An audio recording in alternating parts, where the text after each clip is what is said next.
Good evening and thank you for joining us. Questions remain tonight in Cudahy after a 12-year-old student was found with a gun at Lincoln Elementary School in Cudahy. Let's get to the answers we know tonight. We know that the student has been turned over to the Vel R. Phillips Juvenile Justice Center. The 12-year-old is facing criminal charges. Cudahy police said it was a loaded gun that was found. However, police issued a correction tonight saying it was a loaded magazine in the same bag as the handgun, just not inside the weapon. Parents like Amber still have more questions for the district. She tells our Megan Lee she's not getting answers.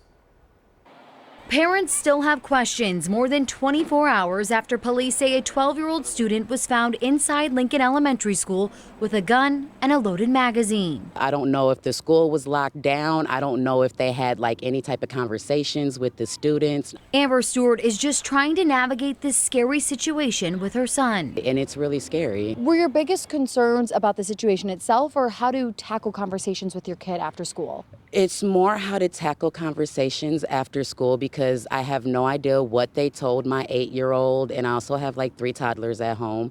So I'm concerned about what he might come home and tell them. After making 2 phone calls to Superintendent Michelle Garvin, she emailed me these 3 letters that went out to parents yesterday. A phone call would have been nice, a text message, just there's a security situation at the school. Stewart hopes a situation like this doesn't happen again. However, she wants more transparency in the future. These are young kids. They're not old enough to understand what's going on. So you guys need to let us know what you're telling them so we know what conversation we need to have at home. I did ask the superintendent many questions and haven't heard back from her. In Cudahy, Megan Lee, TMJ4 News.